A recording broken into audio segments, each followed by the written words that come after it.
J'aimerais commencer ce cours sur la littérature poétique et sapientale par une courte introduction qui va nous permettre notamment de répondre à la question de l'existence d'un corpus de littérature poétique et de littérature sapientale, parce que c'est vrai qu'on l'utilise ici comme si un tel corpus existait, mais c'est loin d'être évident, vous allez le voir dans quelques instants. Ce cours donc s'intitule Littérature poétique et sapientale, c'est notre quatrième module d'Ancien Testament, et il porte sur un ensemble de livres qui sont de nature poétique essentiellement. Vous allez comprendre pourquoi, parce que la poésie hébraïque est essentiellement basée sur une maîtrise du maître des techniques de répétition des termes et du nombre de syllabes ou du nombre d'accents, ça dépend de l'approche qui est choisie. Tandis que les lignes parallèles vont être le moyen d'exprimer un certain nombre d'idées, soit des redondances, soit des antithèses, des contrastes, soit des éléments de précision à l'intérieur du parallélisme hébraïque. Alors, je ne vais pas non plus faire une analyse complète de la technique de poésie hébraïque, ce n'est pas le but de ce cours, mais surtout de vous donner quelques éléments qui vont vous permettre d'y voir plus clair, notamment sur la raison d'être de ce corpus. Alors, déjà, tout d'abord, est-ce qu'on peut parler d'un corpus unique? Est-ce que réellement les psaumes et les proverbes font partie d'un seul et même corpus dans l'Ancien Testament? La réponse est oui et non. En fait, la réponse est cela dépend des versions. Pourquoi est-ce qu'on choisit de regarder ensemble la littérature poétique et la littérature sapientale? Il y a un aspect canonique dans la Bible de la version dite des Septante, la traduction grecque de l'Ancien Testament, mais vous allez voir que cet aspect canonique est absent. On va le voir dans quelques secondes maintenant. Mais l'une des raisons, finalement, de parler de ce genre comme, ou plutôt de ce corpus comme de ces deux genres comme un corpus à part, c'est qu'ils s'entrecroisent à bien des égards. Vous allez voir quand on va regarder ensemble le livre des psaumes, dans l'une des vidéos de ce cours, qu'il s'ouvre avec un prologue constitué de deux psaumes, et le premier reprend les thèmes de la littérature des deux voix, avec la voix du juste et la voix du méchant, et les conséquences de chacune de ces voix. Ce thème de la littérature des deux voix est inhérent à la sagesse proverbiale. On le retrouve dans le livre des Proverbes, mais on le retrouve aussi dans le Nouveau Testament. On le retrouve aussi dans la littérature extra-biblique et même extra-judéo-chrétienne, dans de la littérature de la sagesse égyptienne et mésopotamienne, mais on va le retrouver aussi de manière assez universelle dans la littérature de Qumran, dans certains textes de Qumran, mais aussi par exemple dans la Didaché, l'un des textes chrétiens extra-canoniques les plus anciens, peut-être même le plus ancien, qui contient effectivement plusieurs séquences de type de littérature des deux voix. Ce qui est très intéressant, c'est de voir que ces aspects de la sagesse se retrouvent dans le livre des psaumes dès le début, dès le prologue du livre des psaumes. Donc on voit déjà que les genres s'entrecroisent. Et puis bien sûr les psaumes et les proverbes étant en soi des recueils, il n'est pas étonnant d'y trouver une multitude de genres à chaque fois. Donc ça c'est un premier argument. Le deuxième, c'est que finalement le parallélisme des proverbes, qui est, n'est-ce pas, la littérature sapientale par excellence, hein, eh bien, qui sont, puisque ce sont plusieurs proverbes, mais qui est en tant que corpus, le parallélisme des proverbes est un procédé littéraire typiquement associé à la poésie. Il y a deux traits de la poésie hébraïque. Il y a ce qu'on appelle le parallélisme, le fait que l'idée principale ou la phrase soit distribuée sur deux lignes parallèles pour exprimer des réalités, des éléments qui vont préciser la deuxième ligne précise la première ou vient en contraste de la première. Et puis, vous avez également des éléments d'assonance qui vont être utilisés, ou bien une maîtrise du rythme, ou plutôt du mètre de chacune de ces lignes parallèles. Donc, l'idée que je défends ici, en fait, tout simplement, c'est que la littérature de la sagesse, dans son expression la plus pure, c'est-à-dire le livre des Proverbes, contient des procédés poétiques indéniables et même composés sur la base de procédés poétiques indéniables. La même chose pourrait être avancée en ce qui concerne le livre de Job ou de l'Ecclésiaste, qui sont réalisés non pas en prose majoritairement, mais via des éléments poétiques. D'ailleurs, l'ensemble des discours du livre de Job, on le verra, sont écrits d'une manière qui reflète un arrangement poétique. Donc poésie et sagesse vont ensemble, les deux genres se cumulent, les deux genres peuvent être mis face à face. Je vous redis donc ce qui constitue des éléments de poésie. La poésie est donc basée sur la maîtrise du maître et sur le parallélisme, tandis que la littérature sapientale exprime des vérités de bon sens. On va le voir notamment quand on va étudier ensemble le livre des Proverbes, et nous parlerons très certainement de cette logique qui consiste à bien vivre sa vie au milieu des circonstances que nous traversons. Le livre des Proverbes nous donne des éléments de sagesse qui sont connectés à la vie quotidienne, tandis que le livre de Job nous apprend comment bien vivre notre vie en connexion avec l'épreuve. L'un des arguments clés du livre de Job, d'ailleurs, est de signaler au lecteur que ce n'est pas la question du pourquoi nous souffrons, mais de comment nous souffrons qui est absolument essentiel. Je vais juste vous donner, avant de revenir sur ce slide, quelques éléments relatifs à la forme canonique à la fois de l'Ancien Testament et du canon grec et du canon hébraïque. C'est important que je le fasse, on va revenir sur le premier slide ensuite. Pourquoi ? Vous allez comprendre. Déjà, regardez avec moi le canon hébraïque de l'Ancien Testament. Je reviens brièvement sur ce que nous avions dit au cours sur la littérature prophétique, parce qu'on s'était intéressé au corpus prophétique et aux divergences qui existent entre le canon hébraïque et le canon grec, qui a certaines divergences qui sont significatives. Nous l'avions vu, je vous renvoie vers notre cours Ancien Testament 3 de transmettre.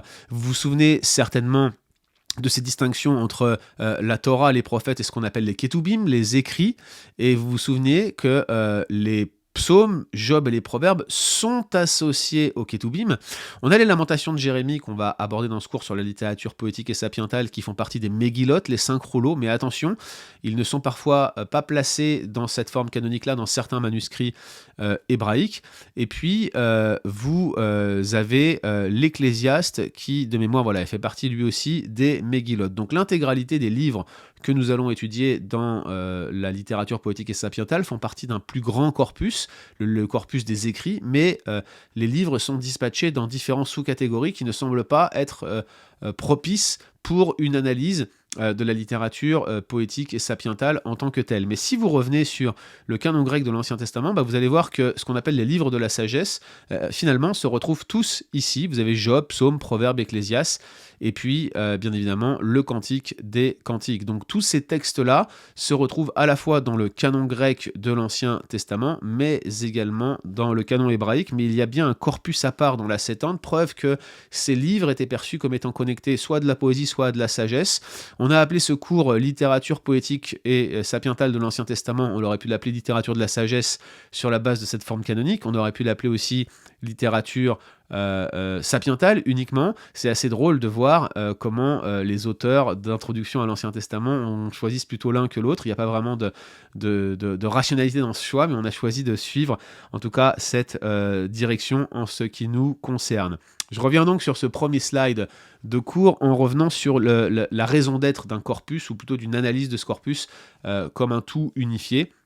Oui, il y a la littérature poétique et sapientale ensemble. Oui, il y a la poésie et la sagesse qui peuvent être abordées de manière entrecroisée, mais il est bon que je vous donne quelques indications, notamment, je dirais, du rôle de la poésie et du rôle de la littérature de la sagesse dans l'Israël ancien, pour que nous puissions bien comprendre les introductions aux différents livres qui vont avoir lieu après, mais aussi quelques idées sur les champs d'études actuels de ces deux genres. Si on commence par la littérature poétique, on se souviendra certainement que la musique et les chants qui constituent l'essentiel du livre des psaumes, enfin qui constituent le livre des psaumes et l'essentiel de fait de la littérature poétique, eh bien la musique et les chants jouaient un rôle absolument vital dans l'adoration de Dieu dans l'ancien Israël, comme très certainement c'était le cas, enfin très certainement, on peut le dire avec assurance, à 100%, dans les pratiques religieuses des voisins d'Israël, l'Égypte, Babylone, la Syrie, la Mésopotamie, et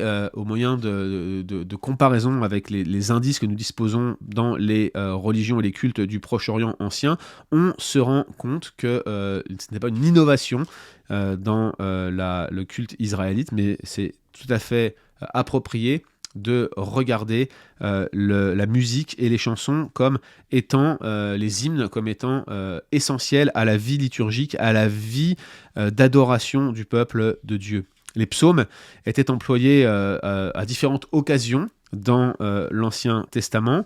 On a certainement des psaumes qui sont qu'on pourrait appeler de la coronation, de l'intronisation, le psaume 2, psaume 20. On a au psaume 45 un psaume qui semble faire référence au mariage d'un roi. Et puis, on a de nombreux psaumes qui semblent être associés au temple, à l'offrande de sacrifice, et qui semblent finalement être les plus nombreux. Donc, on a vraiment l'impression que le livre des psaumes et les 5 livres qui le composent avaient absolument, en premier lieu, un usage liturgique lié au culte dans le temple ou autour des sacrifices. On a plusieurs psaumes qui rapportent que le poète lui-même est dans le sanctuaire au moment où il récite ce psaume. Regardez par exemple le psaume 5, regardez le psaume 9, regardez le psaume 22, le psaume 23, le psaume 23 qui se conclut par le bonheur d'aller dans la maison de Dieu. Psaume 5 parle d'aller au temple, tandis que psaume 66, le psalmiste récite son psaume au moment où il offre l'offrande dans le temple. Psaume 116 inclut une liturgie typique que les Israélites utilisaient lorsqu'ils se retrouvaient dans le temple. Et puis c'est la même chose dans le psaume 105, on a des expressions qui semblent là encore être liturgiques et connectées au temple. Et donc il est tout à fait probable, et même à mon avis quasi certain, que la plupart des psaumes qui sont dans le psautier ont été forgés, conçus spécifiquement pour le service liturgique, et que la forme canonique du psautier tel que nous le connaissons aujourd'hui a réellement cette forme de convenir à une liturgie particulière. On va voir ensemble la macrostructure du livre des psaumes quand on va regarder ce livre ensemble. L'idée est donc ici d'accompagner le peuple de Dieu dans son adoration, d'accompagner le peuple de Dieu dans sa manière de rendre un culte à Dieu. Il y a aussi un arrangement musical assez élaboré. Alors, on a, juste pour info, des thèmes liturgiques particuliers. On a, par exemple, les psaumes des montées qui semblent faire référence, psaume 120 à 135, à 2 fêtes majeures de l'Ancien Testament qui amenaient les Israélites à monter à Jérusalem. Je vous rappelle que, quel que soit l'endroit où vous étiez en Israël, vous montiez à chaque fois à Jérusalem. C'est l'expression que l'on retourne. Ça parle notamment du voyage jusqu'à Jérusalem, de l'arrivée joyeuse à Jérusalem, de la conclusion de l'adoration à Jérusalem. Regardez psaume 134, typiquement. Chacun de ces psaumes a une fonction particulière dans les montées. Ça ne veut pas dire qu'ils ont tous été composés spécifiquement pour cela, on va le voir dans l'introduction au livre des psaumes, mais vous voyez qu'il y avait un aspect liturgique, et puis même l'arrangement eux-mêmes des psaumes semble faire référence à l'idée de chant en communauté, autrement dit que ce ne soit pas des psaumes qui étaient récités individuellement. Il y en a peut-être quelques-uns, mais la majeure partie d'entre eux semble être conçue pour une adoration communautaire. Par exemple, dans les psaumes 15 et 24, on a 2 chants ici qui semblent soit être chantés par des chœurs alternés ou bien même antiphoniques qui se rassemblaient devant les portes du temple. Et puis il y a d'autres psaumes antiphoniques peut-être qui sont présents, psaume 50, 95, 115, 132. Beaucoup d'arrangements musicaux transparaissent au travers de ces psaumes. Bref, on comprend l'aspect communautaire de la liturgie israélite qui est composée pour des chants qui doivent être chantés ensemble avec des indications musicales mentionnées ici et là. Dans certaines des suscriptions, qui seront les suscriptions, vous savez, c'est cette petite mention au début des psaumes qui mentionne soit l'auteur, quoique parfois ça peut être autre chose que l'auteur, mais on va en parler, vous allez le voir quand on va regarder ensemble le détail, le contenu de ce livre des psaumes, soit l'auteur, soit certaines indications clés pour le chant du psaume. Par exemple, dans certaines des suscriptions, on voit qu'il y avait des musiciens entraînés et puis des chœurs bien organisés qui chantaient dans le temple, dans le cadre de la communauté. Et donc on comprend que l'adoration n'était pas une petite chose, c'était pas juste la spontanéité qui était recherchée en Israël, mais il y avait vraiment cet aspect communautaire, cet aspect très travaillé de la liturgie. Ce n'était pas une petite chose que de chanter à Dieu. On a également certaines indications d'un système calendaire. Bref, tout cela pour vous dire que la poésie, lorsqu'elle est magnifiée au travers des chants et des hymnes dans les psaumes, fait référence clairement à la manière dont nous avons de nous adresser à Dieu par le chant, par les hymnes, par la poésie, bref, par la liturgie, qui est donc connectée à l'aspect communautaire de la foi, à la régulation des fêtes et des années, à la relation au temple, à la relation au festival, Bref, tous ces éléments-là nous rappellent que l'adoration envers Yahweh est nécessairement élaborée. La poésie est présente partout dans l'Ancien Testament, dans chacun des livres de l'Ancien Testament, mais elle ne trouve nulle part une meilleure organisation que dans les psaumes. Bref, l'exultation d'adoration n'est pas quelque chose de nécessairement absolument spontané dans la Bible, mais correspond à la manière dont Dieu veut que nous l'établissions. Dans la recherche moderne, la question des livres poétiques porte surtout sur la forme des livres poétiques, avec les travaux absolument frappants d'Hermann Gunkel dès la fin du 19e siècle, 1895. Gunkel, c'est le père de la critique des formes, qui va développer pour ses besoins d'analyse des catégories particulièrement utiles des psaumes, les psaumes de lamentation, les psaumes d'adoration, les psaumes royaux, les psaumes de sagesse. Alors vous allez voir que nous, on va limiter l'usage de ces catégories au strict minimum à 3. Je suis ici un spécialiste qui s'appelle Marc Futato, qui fait cette proposition-là, et je pense qu'il a raison, parce que on est vite parti dans le siège de Gunkel à des sous-catégories de genre, des sous-catégories de formes de psaumes. Et d'ailleurs, si on regarde certains pas forcément des disciples de Gunkel, mais de ceux qui ont été à son école, comme Mowinckel, Sigmund Mowinckel, qui était un étudiant lui-même de Gunkel, Mowinckel, en utilisant des indices comparatifs, va chercher à faire un parallèle avec certains psaumes, comme le psaume 47, 93, ou ceux qui se trouvent entre 96 et 99, et certains textes mésopotamiens qui faisaient référence à des réintronisations annuelles des rois. On les couronnait à nouveau, en quelque sorte, et il va défendre la thèse qu'il y avait des couronnements annuels de Dieu dans le livre des psaumes. C'est très débattu aujourd'hui. Bref, il y a plusieurs indices qui continuent à poursuivre les travaux de Gunkel dans la direction de la critique des formes. C'est très utile, mais il y a beaucoup de spéculations au jour d'aujourd'hui dans la recherche moderne sur les livres poétiques de l'Ancien Testament. Tout cela pour vous dire que cette direction reste la même. La forme finale du psautier, la forme finale de la littérature poétique dans son ensemble est au moins aussi importante que ses composants individuels. Et tout cela, nous allons le développer, en particulier lorsque nous allons regarder le livre des psaumes. Mais vous allez voir, dès qu'on va aborder le livre de Lamentation, eh bien, la grande difficulté va être aussi de considérer non seulement les parties individuelles, mais aussi la forme finale qui met en exergue notamment le chapitre 3 de Lamentation. On en parle dans la vidéo de cours sur les Lamentations. Quelques pensées maintenant pour conclure sur le rôle de la sagesse dans la littérature, ou plutôt de la littérature de la sagesse dans les institutions d'Israël. Israël faisait partie d'un conglomérat international de nations qui avait un héritage de sagesse. On voit que les Sumériens en 3000 avant Jésus-Christ avaient ce type de littérature et étaient des instructions pour vivre sa vie de manière sage, de manière pleine de bon sens, en quelque sorte, au milieu de leurs circonstances.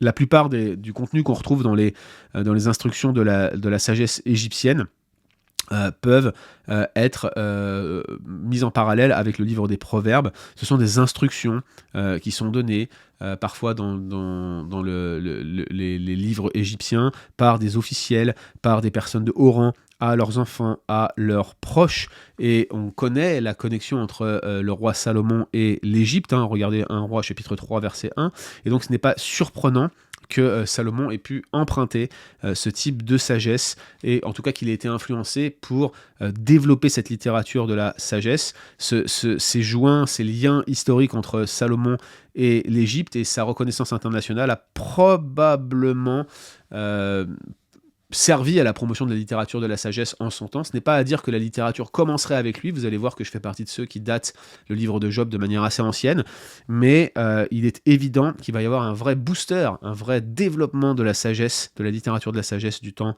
de Salomon. L'un des éléments les plus disputés qu'on va discuter ensemble dans le livre des Proverbes, c'est la question des sages dans le Proche-Orient ancien. On va regarder les parallèles qui existent entre la littérature du Proche-Orient ancien et Job. On va regarder les mêmes parallèles avec le livre des Proverbes. Alors, puisque la littérature de la sagesse est présente non seulement dans les livres qu'on peut associer à la sagesse, mais aussi dans des sections poétiques et même ailleurs dans l'Ancien Testament, puisque le but était de le passer de génération en génération, généralement, la littérature de la sagesse n'est pas connectée à des circonstances temporelles précise et généralement la littérature de la sagesse ne s'intéresse pas beaucoup à l'histoire et aux généalogies, mais plutôt il y a un focus sur les règles morales bien établies, les intemporels, les éléments intemporels d'une culture ou même les absolus moraux et puis surtout les codes de conduite sociaux qui peuvent demeurer de génération en génération pour les rendre pérennes et souvent avec une question de fond qui est celle du bien versus du mal et de comment diriger notre vie dans des circonstances comme celle-ci. Ce sont souvent des réflexions de fond qui peuvent prendre différentes formes. Job est composé de dialogues, le livre des proverbes, ce sont de courtes maximes des proverbes, tout simplement. Hein. Et vous allez donc voir que à la fois la littérature poétique qui nous apprend à vivre notre vie d'adoration dans la communauté, mais également la littérature de la sagesse, à bien diriger notre vie pour être fidèle dans l'alliance, les deux ont un point commun et donc il y a cette pertinence de les aborder ensemble.